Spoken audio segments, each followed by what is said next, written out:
Yo, what's good? We back at it. It's your boy Sid. We here to do another video following through on the Venus sign series. So we're here to talk about what happens when we have the planet of Venus coming into the sign of Scorpio, right?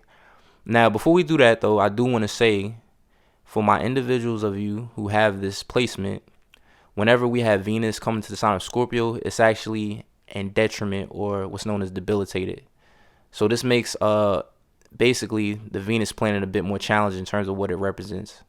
So we'll get to what it represents in a few, but before I say that, I want to explain why it's in detriment or debilitated, right? So Venus naturally rules over the signs of Taurus and Libra, right? Now, Scorpio is opposite of Taurus, right? So anytime a planet is in the opposite sign that it's home to, it's going to be debilitated or in detriment, meaning that it's more of a challenging state for the planet to be in terms of what the planet represents. Now, let's talk about what Venus can represent and show in a chart. Now, Venus in a chart will show how we relate to others and what we love, right? It's like our love language. Now, like I said earlier, Venus is home to the signs of Taurus and Libra. So the planet Venus will actually show what these two signs represent. Taurus is a sign of finance, stability, money, right? So Venus will actually show that in your chart how you can make money in terms of ways. And also it rules over Libra. So Libra is a sign of relationships. So Venus will show how you relate to others. That's why I said it could be your love language, right? So now let's continue. In a chart though, Venus is also going to show, like I said, how you relate to others, your love language, right? But I always tell you guys in a birth chart, you always want to compare, right? You always want to compare these different areas because you're more than just a sign on a house. You know what I mean? So you always want to compare your Venus sign with also what's going on in the seventh house, right? As the seventh house is basically the house that deals with relationships, as this is a Libra house, right? Now, Venus is also going to show what you value and the value that you can bring to the table, just in general in your life, right? And then another thing it will show is how you can make money, but you want to compare that with your second house, right? Second house corresponds with Taurus. I told you guys that Taurus deals with money and stability, right? So when you're looking at your Venus sign, look at the second house in terms of the sign that's on the cusp, as this can show how you can make money, as well as any planets there, right? And if you want to go deeper, you could look at the rulerships of the second house, but that's a little more advanced. Also, Venus is the planet that represents women, femininity. So it's also going to show in a man's chart the ideal wife archetype, right? And also I did another video on day versus nighttime charts, which I'll link right here. And in that video, I show you how Venus is a benefic planet. And for my nighttime people, right? Nighttime only. I show you how to find if you're a day or nighttime chart. But it will show the strengths and the blessings by house that is deposited into, right? And in that video, I also show you that since Venus rules over Taurus and Libra, the signs in terms of wherever you have Taurus and Libra in your chart will actually also show where you may have blessings, right? Now, everything is not going to be set in stone. Of course, there's a variety of factors that can change these things, but this is just general, you know what I mean? Let's continue, right? So now, like I said, let's go jump back up to how you relate to others and your love language, right? So if you know anything about Scorpio, Scorpio can be a bit possessive, right? It can be a bit, it's kind of like a toxic type of energy in terms of what you guys can attract, and a possessive, a controlling, a bit manipulative, a jealous type of partner. Now, the reason why you would attract this type of energy is because when we look at the rulers of Scorpio, Pluto and Mars, Pluto is known as the god of the underworld, but it's the planet of control and power. The other ruler, Mars, is known as the god of war, and it can show conflict basically in the chart.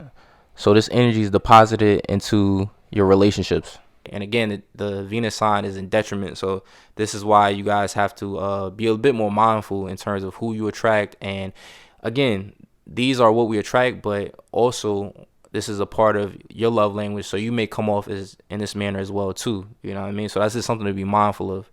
Since Scorpio is also the signs of secrecy, mystery, it's a very private sign, and it's also a very protective sign. You may feel that you have to be secretive or, again, private to protect yourself from this type of energy in terms of what you would attract, right? Now, the positive sides, right, is that you can go through a lot of transformations, as Scorpio is the signs of transformations and change. So you can go through a lot of transformations in your relationships, basically, right? Your relationships can actually catapult you towards change, basically, right? Now, like I said, compare that with the seventh house and what's going on there by the sign that's on the cusp of the seventh house and planets that would tell more about your relationships, right?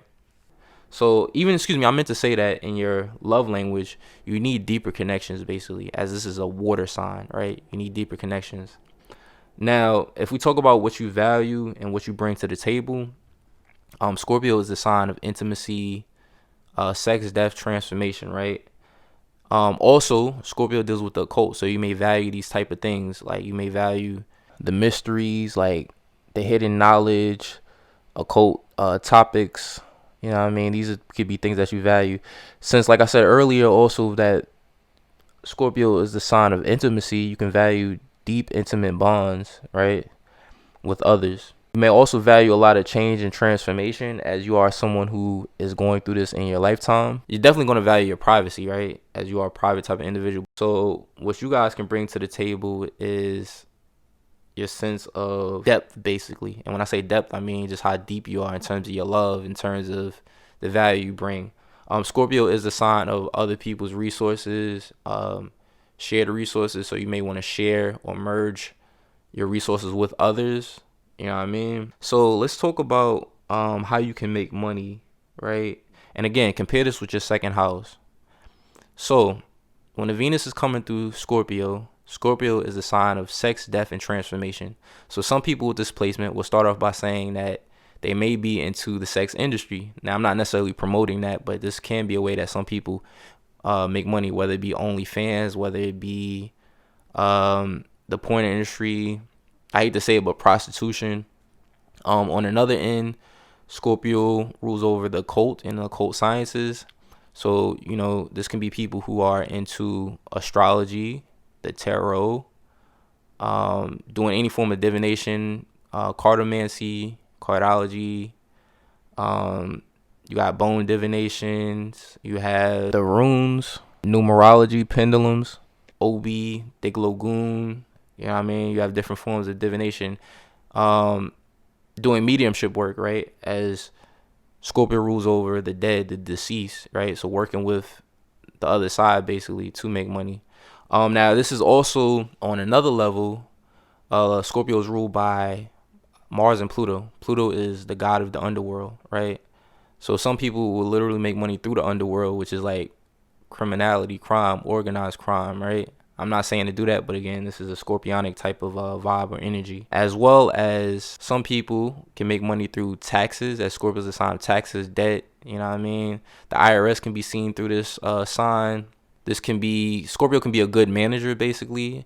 And since it deals with the underground, Scorpio can, you know, you have people that are into like mining, you know what I mean? And also, Scorpio can be into like psychology work. So you'll see psychologists, you'll see healers, you'll see surgeons, basically. As it's ruled by Mars. Mars rules over like knives, you know, things of that nature. So yeah, these are just some things to think about. Of course, there's more. I will leave in the link a video that I did on occupations associated with each sign, so you can also look at the planets and the signs that are on that second house to give you more information on possible ideas or ways you may naturally be drawn to making money. So I'll leave that in the video, right? So let's go to ideal wife archetype in a man's chart. I did another video and I'll leave this as a plug, basically, where we have what's known as the keywords associated with each zodiac sign. So what I want my fellas to do is, besides looking at your Venus and Scorpio, look at the house that it's in. Each house will correspond with a zodiac sign. So for instance, if you have your Venus in the first house, this is an Aries house, right? If you have Venus in the second house, this is a Taurus house.